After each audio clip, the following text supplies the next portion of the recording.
Alam mo po meron tayong kasabihan no po, kunyari may problema, kunyari may problema ka at malungkot ka. Normally may kasabihan tayo don't be sad or don't despair. It's not the end of the world. Di ba? May ganun kasabihan. No? O kaya, huwag kang malungkot. Di pa makatapusan ng mundo eh. Di ba? May ganun kasabihan. This only shows that you are part of the chosen generation. Dahil iba yung tingin natin. Kung sa ibang tao, iniwasan nila yung end of the world, tayo, we look forward to it. We embrace the coming of the Lord Jesus Christ. We embrace the last days. Amen.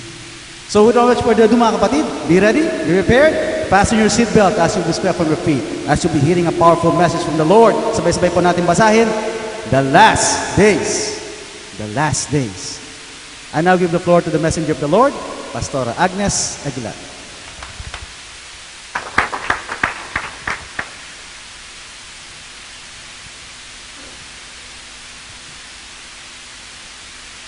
Praise the Lord.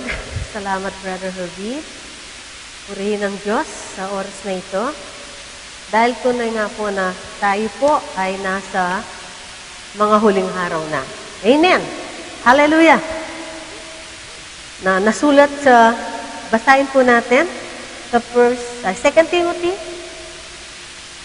Datapwat, alamin mo ito, na sa mga huling araw ay darating ang mga panahong mapanganib.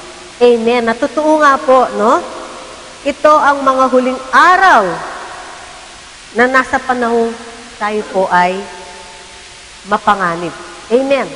Na darating po ang mga huling araw, sabi nga po sa 1 John chapter 2:18, sabi po, nasa huling oras na tayo.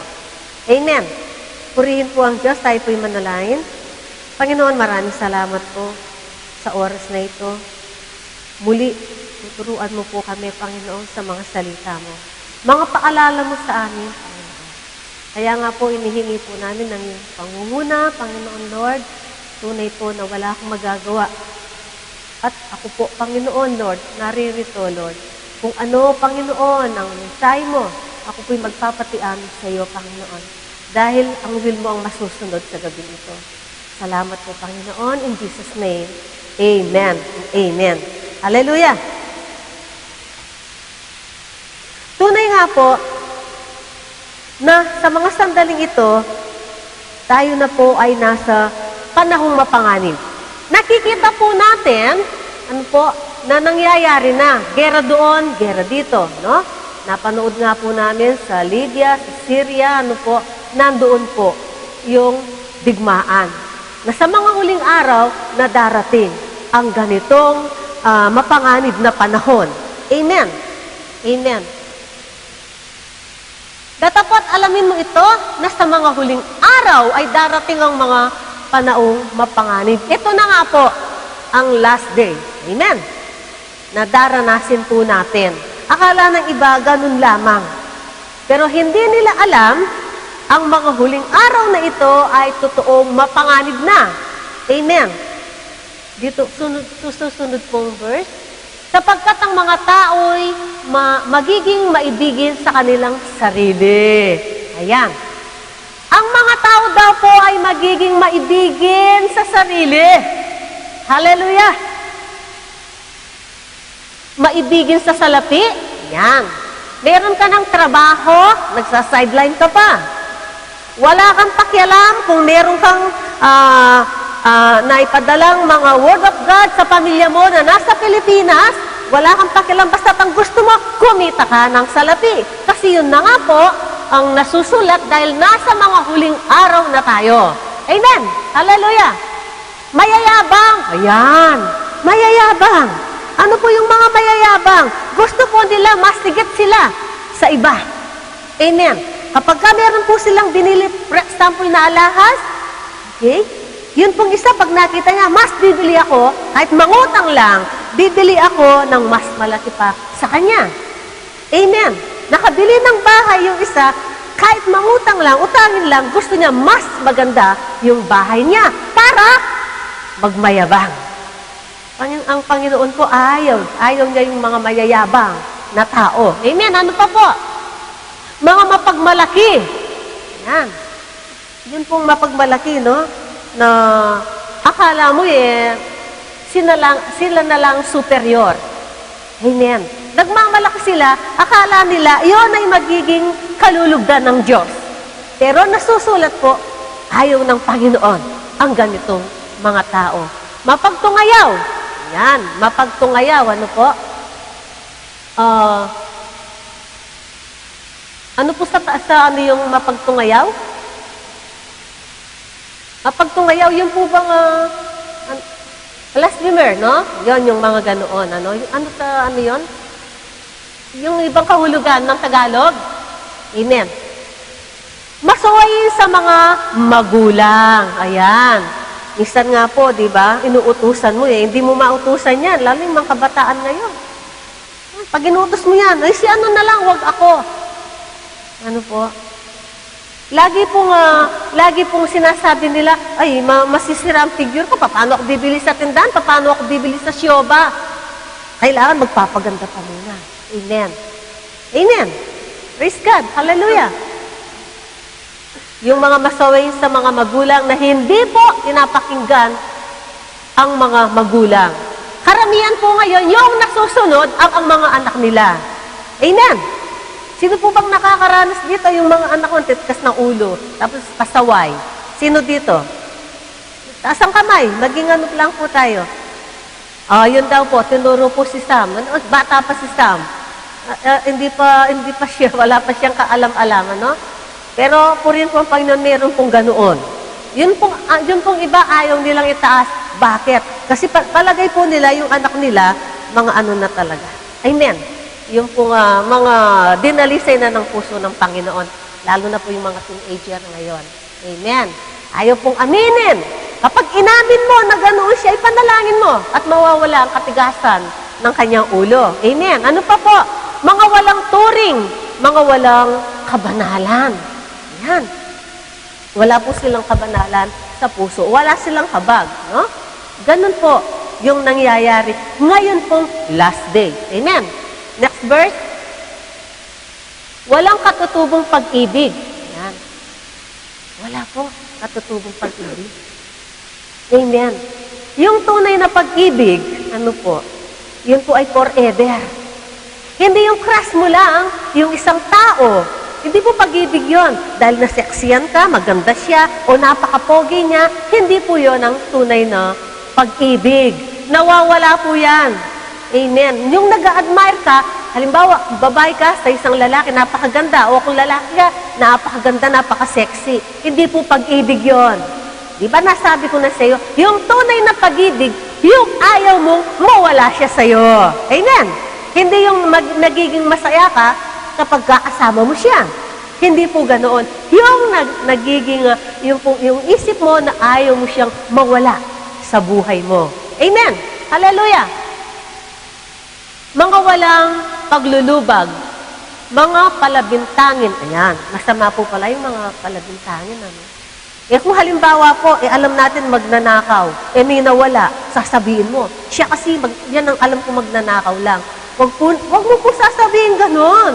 Hindi po natin alam. Malay mo, merong hindi, kunwari, para pong nag-aanyong anghel, pero hindi mo alam kung ano ang kanyang ginagawa. Amen. Kaya wag po tayong magbibinsang, no? Kapag wala tayo. Kaya yung pagbabaliwala po natin sa gawain ng Panginoon, alam po ninyo, hindi pala nakakaganda. Amen.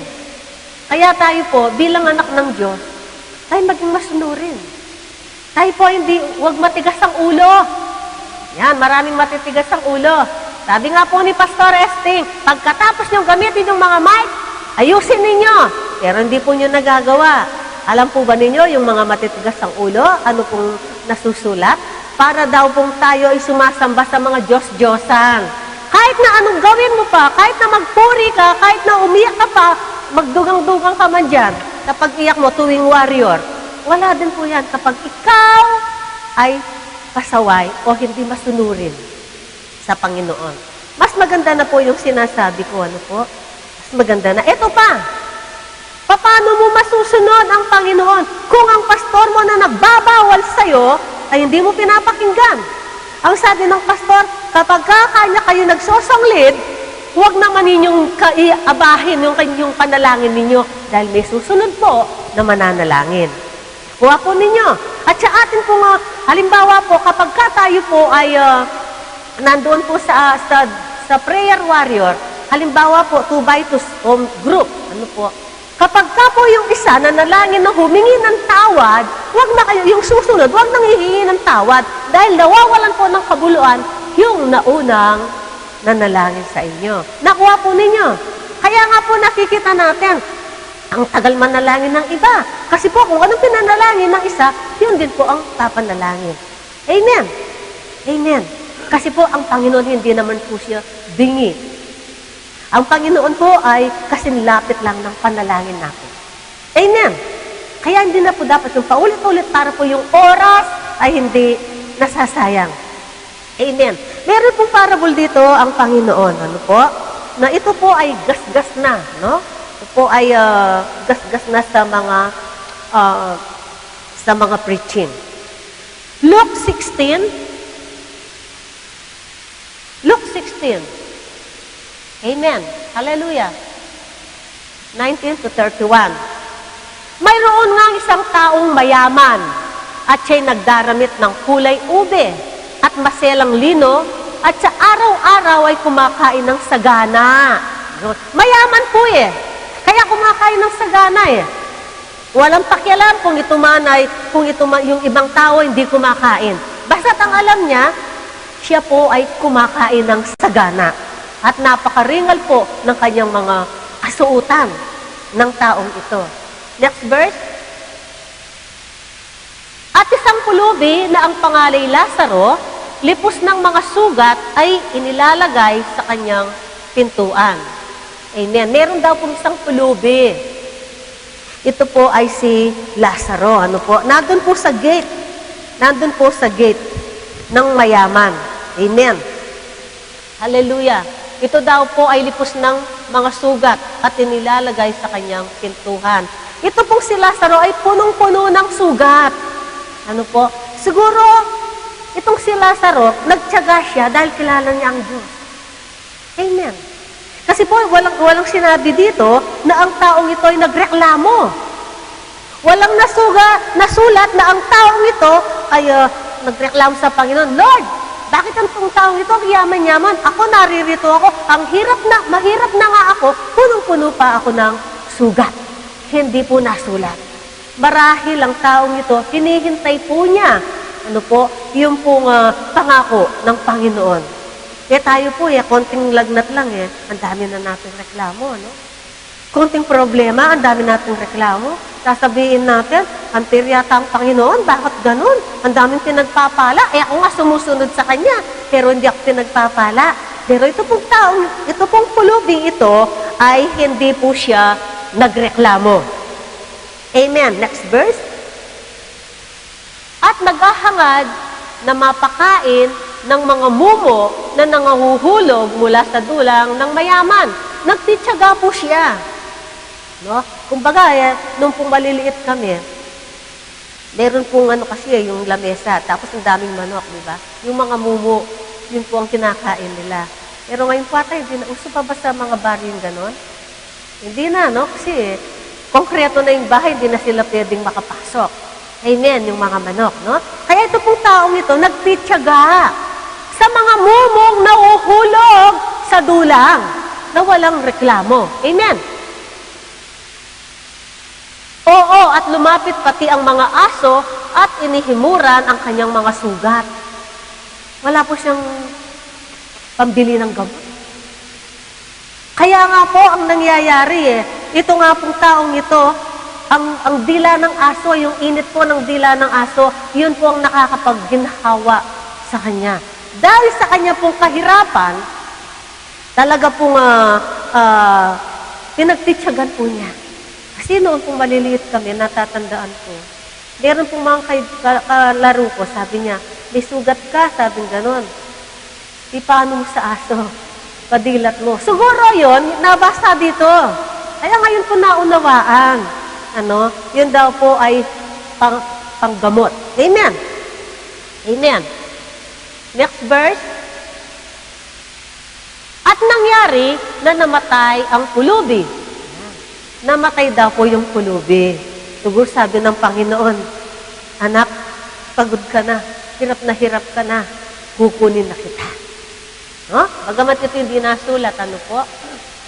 At siya'y dinala ng mga anghel sa sinapupunan ni Abraham. Amen. Kinuha siya ng mga anghel, ano po? Siya po ay sinamahan at dinala po sa sinapupunan ni Abraham. Amen. Meron pong kumuha sa kanya. Sino pong nakakatiyak dito na kapag ka siya'y namatay, kukunin siya ng mga angel, taas ang kamay. Taas ang kamay! Mga angel. Wala po? Ibig sabihin wala po palang angels na nasusundo sa inyo. Kaya yan po ang nakakatakot. Hindi po natin alam kung hindi tayo nakakatiyak kung tayo ay ligtas. Kaya hindi natin masisi yung iba kung ang kanyang mga pamilya ay hindi niya masyaran kasi siya man hindi siya nakakatiyak kung siya ay ligtas. Amen. Amen. Alinlangan po yung iba, no? Bagamat alam na nila pero ayaw nilang magtaas. Pero alam po ninyo, basta po tiyaga lang. Dahil ito po ang last days. Tiyaga lang po na tayo po ay patuloy na nandito po, nakikipag-aral ng salita ng Diyos dahil nasulat po yon sa pamamagitan po ng pakikinig at pakikinig ng salita ng Diyos, doon tayo nagkakaroon ng faith. Amen. At kapag tayo nagkaroon po ng faith, ang Panginoon po, bibigyan niya tayo ng takot sa Kanya. Amen. Kapag nagkaroon ka ng takot sa Panginoon, bibigyan ka ng wisdom ng Diyos. At ayaw mo na mag-absent ka sa gawain ng Panginoon. Amen. Hallelujah. Dahil tunay nga po na napakahalaga ng mga araw na ito. Last days na po. Sabi nga po ni Pastor nung Friday, darating ang araw po, wala nang magtuturo ng mga Bible. Amen. Samantalahin natin. Amen. Hallelujah. At namatay naman ang mayaman at tinilibing. Yan. Yung mayaman ay nilibing lang. Walang sumundong anghel sa kanya. Amen. Nakukuha po ba ninyo? Walang sumundo na anghel sa pulubi. Next verse. At sa Hades na nasa mga pagdurusa, ay itiningin niya ang kanyang mga mata at natanaw sa malayo si Abraham. Hades, nasa impyerno po siya. Amen. Nasa impyerno po itong mayamang ito na nagdurusa. At sa pagtingin ng kanyang mga mata, nakita po niya si Abraham at nakita rin si Lazaro ay nasa kanyang sinapupunan. Di po ba nasusulat? Kapag ka daw po tayo ay namatay, pagkatapos ay paghukom. Amen. Iniiwasan natin ang Diyos, iniiwasan natin si Jesus Christ, pero ang hindi mo alam, kapag ikaw ay namatay, pagmulat ng mga mata mo, nandun siya, magbibigay sulit ka, nasa harapan mo, ang Panginoon. Amen. Hallelujah. Next verse. At siya'y sumigaw at sinabi, Amang Abraham, maawa ka sa akin at suguin mo si Lazaro upang itubog niya sa tubig ang dulo ng kanyang daliri. Impyerno yun napakainit. Kaya dito lang naka-AC tayo, tapos may blower pa, ano po? Comfort. Nasa comfort pa tayong lugar. Amen. Samantalang pag napunta ka sa impyerno, kapatid, wala ka ng kaligtasan. Hindi na pwede na, halimbawa, yung mga mahal natin sa buhay, ipagpipray ka daw, pag namatay ka daw, sabi nila, nasa purgatorio ka.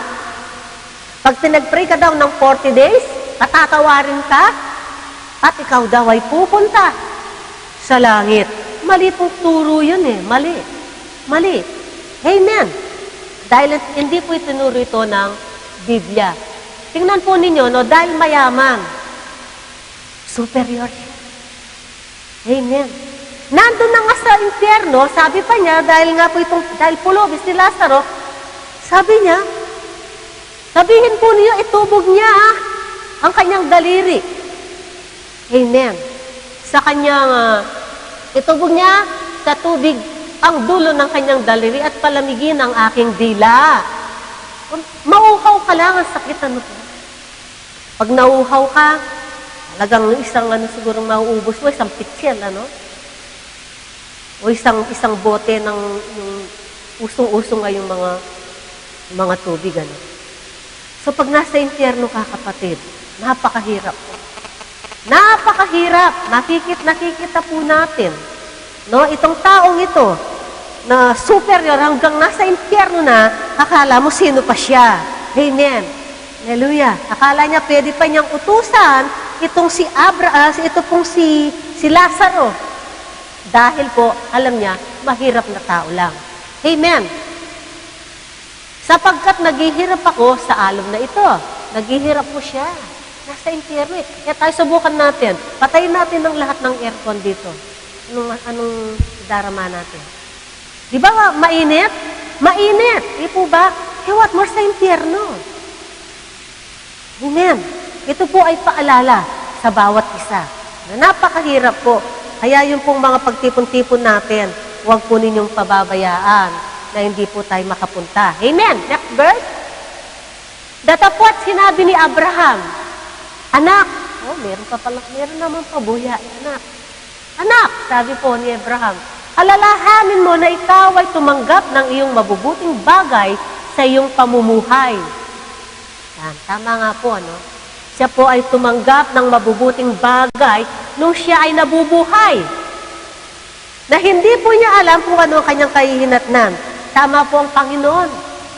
Sabi ng Panginoon, ano ang pakinabang ng tao? Makamit man niya ang buong mundo, mapahamak ang kanyang kaluluwa. Amen. Kaya tayo, pabanjing-banjing tayo ngayon. Di natin alam. Kaya po lagi ko sinasabi sa inyo, ako sabi ko, sa buhay ko, sabi ko, talagang nililinis ako ng Panginoon. Wala pa ako ng 100%. Ang madalas ko pong sabihin sa inyo. Di ba masyado ng tiwala? Wag po nating aayahan. Itanong muna natin, ano na kayang nagawa natin sa Panginoon? Ako nga po, wala pong naghagawa. Dahil yung ginagawa ko pong paglilingkod kay Lord, ay sa pakinabang ko pa rin. Amen. Tayo po ay nagwo-work sa ating sariling salvation. Amen. Amen. Hallelujah. Huwag po kayong malungkot, sumunod lang po kayo. Kaya lagi po niyong iisipin ang ating napag-aralan ngayon. Amen. At si Lazaro sa gayon ding paraan ay masasamang bagay.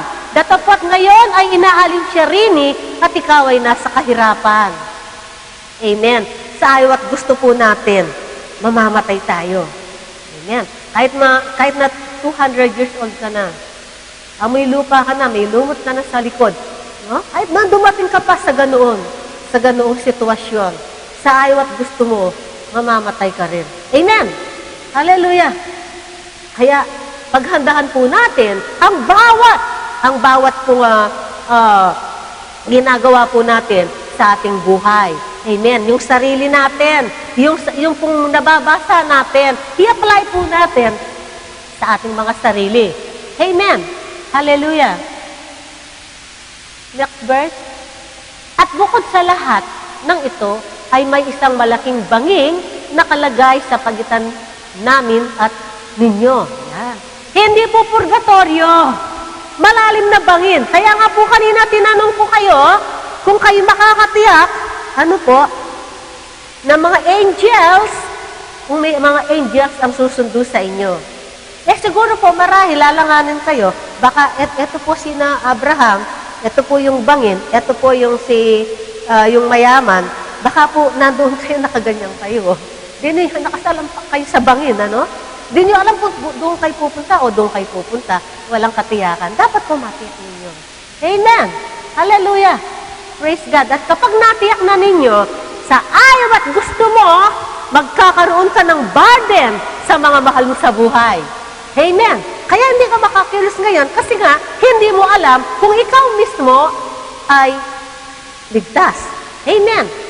Hallelujah. Upang ang mga mag-ibig tumawid, buhat din hanggang sa inyo ay hindi maaari. Hindi po pwede. Pag nasa langit ka, hindi ka na pwedeng pumunta sa impyerno. Pag nasa impyerno ka, kahit ipanalangin ka ng lahat ng panalangin, hindi ka na pwedeng pumunta sa heaven. Amen. Dahil ito po ang nagsasabi. Amen. At gayon din, walang makatawid mula dyan hanggang sa amin. Amen. Wala na tayong pag-asa. Kahit marami ka pang pera, kahit sabihin mo pa, Lord, binibili ko ang salvation ko, hindi pwede. Hindi naman kailangan ni Lord. Yung pera mo yun. Hindi kailangan. Ang kailangan niya ikaw na maging tapat ka sa Kanya. Amen. Hallelujah. Next verse. At sinabi niya, itinamamanhik ko nga sa iyo, Ama, na suguin mo siya sa bahay ng aking ama. Yan. Dahil nahihirapan na po siya. Nandun siya sa impyerno. Hirap na hirap siya. Kaya nakiusap siya. Ang mga Abraham, itinamamanhik ko nga sa iyo. Nasuguin mo siya sa bahay ng aking ama. Bakit? Bakit niya pinasusugo? Next verse. Sapagkat ako'y may 5 kapatid na lalaki, upang sa kanila'y patotohanan niya, baka pati sila'y mga parito sa dahong ito ng pagdurusa. Yan. Naalala po niya yung kanyang mga kapatid. Amen. Kaya ngayon pa lang, mga kapatid, paalala ng Panginoon sa inyo. Alalahanin ninyo mga mahal niyo sa buhay dahil meron pa po kayong magagawa ngayon. Amen. Paalala ng Panginoon yan. Amen. Kung halimbawa napunta ka sa langit, paano mga mahal mo sa buhay? O kung napunta ka sa impyerno, hindi mo rin sila lalong maililigtas. Ito ang panahon na bigyan natin ng panahon ng ating mga mahal sa buhay. Lalo na po, tayong mga ina. Ang lahat ay gagawin natin alang-alang sa mga anak natin. Gusto nating makatapos. Nakatapos ang anak mo, nakuha niya lahat ng kurso, napunta naman yung kaluluwa niya sa impyerno. Useless. Hindi po natin may pagmamalaki, Lord, pinag-aral ko ang mga anak ko, kaya alam ko, sila'y magsiserve sa'yo, aawit sa'yo sa langit, Panginoon. Mali yun. Kapag hindi mo ginawa ang nararapat na dapat mong gawin, malaki ang nagiging kasalanan mo. Ngayon pa lang po, paalala sa inyo, no? Dito po kasi hindi na pwede, kasi nasa impyerno na siya eh. Kaya ngayon, meron kayong pagkakataon sa mga mahal niyo sa buhay. Amen. Explica po ninyo ang salvation. Amen. Kung paano kayo binago ng Panginoon. Dapat po kapag nag-explica kayo, hindi na po kayo, wala na pong maipipintas sa inyo. At nakikita nila sa inyo na kayo ay lumalakad ayon sa kalooban ng Panginoon. Amen. Hallelujah.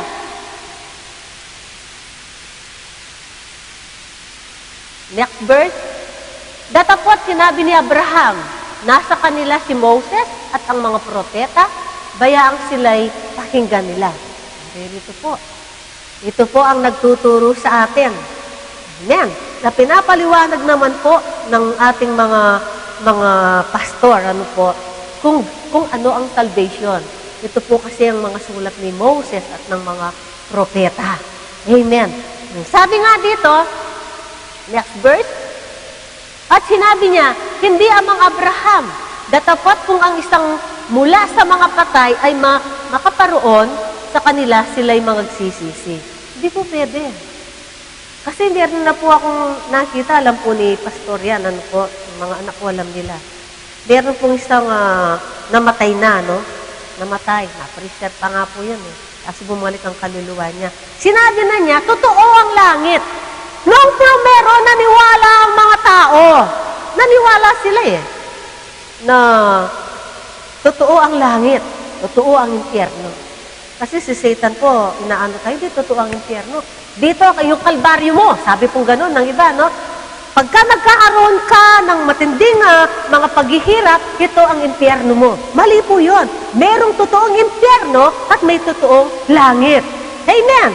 Hallelujah! Dinadaya po yung iba ni Satan. Amen. Kaya nga po ang sabi po ni Abraham, ano po, next verse, at sinabi niya sa kanila, kung di nila pinapakinggan si Moses at ang mga propeta, ay di rin mga hihikayat sila kahit ang isa'y magbangon sa mga patay. Totoo po yun. Nung lumaon na, yun po nga, very po noon nakita ko po sa amin pong sambahan noon nung wala pa po ang Great Commission, maliliit pa lang pong mga anak ko. Nakita ko talaga, puro revival, iyakan talaga, iyakan. Ang daming napupuspos ng Holy Spirit. But nang lumaon na, nung iba na po ang namuno doon, kapag ka nag-speaking in tongues, kabibit-biting kanila, aalisin kanila. Nakakalungkot, ano po? Nagpatotoo na po itong taong ito. No? Natotoo kung gaano katotoo ang langit ay ganoon din katotoo ang impyerno. Nilimot nila kaagad na hindi po nila inisip na dapat nagpatuloy sila. Kaya tama po. Tama po si Abraham, ano? Kung hindi nila pakikinggan si Moses, hindi rin nila pakikinggan yung namatay at muling nabuhay. Amen.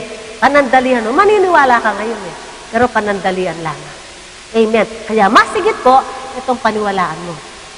Pag sinabi ng Panginoon, pag hindi ka sumunod sa akin, ang sabi niya, ay hindi kita makakasama. Amen. Amen. Kaya nga po, yun pong pag nanasa natin talagang yumaman, huwag mong nasayin yun. Kasi ang mismong Panginoon, ang sabi niya, seek you first the kingdom of God and His righteousness, and all these things shall be added unto you. Yan.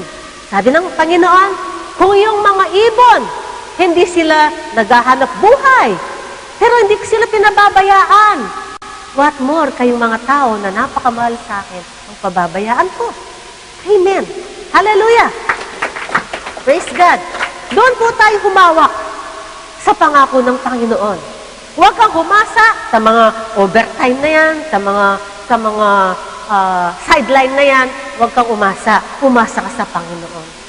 Dahil kapag alam ng Panginoon, kapag sumusunod ka sa Kanya, hindi mo man hilingin. Kapag alam ng Diyos na kailangan mo, ibibigay sa'yo. Amen. Di po ba marami nang nagpatotoo na hindi hiniling, pero binigay ng Diyos? Kaya kasi po, nagiging masunurin sila. Amen. Next verse. Yan. Pakisara muna. Ang Panginoon po ang nagbigay ng karawang na ito. Na babala po sa atin. Amen. Na tayo ay dapat manangan unang-una sa kanyang salita. Dahil ang Panginoon siya mismo, mawawala ang langit at lupa, pero ang aking salita, sabi ng Panginoon, mananatili. Amen. Kung ano ang pangako ng Panginoon, gagawin niya para maging masaya ka. Pero papaano kung hindi ka nagiging masunurin? Papaano kung wala kang time sa Panginoon? Alam niyo mga kapatid, hilingin mo lang, Lord, gusto ko pong makapag-attend ng lahat. Lord, alam mo ang puso ko, ibibigay ng Panginoon yan. Amen. Dahil ayaw ng Panginoon na wala ka sa kanyang gawain. Naniniwala po ba kayo? Amen. Kaya yung mga problemang yan, ibigay mo sa Panginoon. Ako po talaga, ang Panginoon talaga, sa kanya lang po ako mahawak. Kapag nagkakaroon ako ng problema, alalahanin ko ang kanyang mga pangako. At ako po ay nangingiti. Dahil alam ko, yung pangako niyang yon ay gagawin niya sa akin at maging sa inyo. Amen. Kaya nga po, ang buong katungkulan ng tao, naririto. Dito po sa Ecclesiastes 12:13-14, ito ang wakas ng mga bagay. Lahat ay narinig. Ikaw ay matakot sa Diyos. Yan. Matakot daw po tayo sa Diyos. Sino bang may takot sa Diyos? Itaas ang kamay. Itaas ang kamay. Yung iba po, hindi. Hindi. Yung iba, hindi. Ulitin ko. Sino po yung may takot sa Diyos? Amen. Yan. Lahat ng nagtaas, huwag kayong mag-aabsent. Kasi may takot kayo sa Diyos. Amen. Amen. At sundin mo ang kanyang mga utos. sapagkat ito ang buong katungkulan ng tao. Yung sumunod ka sa Kanya. Yun po ang ating buong katungkulan. Amen. Na masunod natin ang kalooban ng Diyos. Anong kalooban ng Diyos? Kapatid, una-una na. Huwag kang mag-a-absent. Amen. Hallelujah. Yun bang kapag masama ang katawan mo kahit konti lang, iisipin mo, lalagnatin yata ako ngayon. Meron pong mga kapatiran, brad, sister, nag-text sila. Pasensya na kayo kasi para akong lalagnatin. Kapag inisip mo yan, lalo kang lalagnatin. Amen. At huwag mo nga ayahan na ang trabaho mo ay maging hadlang sa pagsamba mo sa Panginoon. Dahil siyang magbibigay ng time sa iyo. Kaya nga po, sabi dito, ito ang wakas. Pakibalik ulit. Ito ang wakas ng bagay. Lahat ay narinig. Ikaw ay matakot sa Diyos at sundin mo ang kanyang mga utos sapagkat ito ang buong katungkulan ng tao. Yan palang katungkulan natin. Amen. 14. Sapagkat dadalhin ng Diyos ang bawat gawa sa kahatulan, pati ng bawat kubling bagay, maging ito'y mabuti o maging ito'y masama. Amen. Ano man ang ginawa mo, dadalhin ng Diyos yan. Sa pagharap mo, nandoon yung pag-uukom. Sabi nga po ni Pastor Chris, nandoon yung malaking television, naroon. Makikita mo, mula nung maliit ka, kung anong naging buhay mo. At ikaw mismo ang hahatol. Dahil nasusulat po ang salita ng Diyos. No? Ang hahatol sa'yo. Amen. Kaya kapag ka mabuti ang ginagawa mo, pagsisiyan mo, lahat ng ginawa mo, isuko mo sa Panginoon. Para sa ganoon, ang dadalhin ng Diyos para sa'yo ay puro mabuti. Amen. Kasi po ang Panginoon, siya po ay mabait na Diyos na kapag totoo kang nagsisi, patatawarin ka niya. Amen.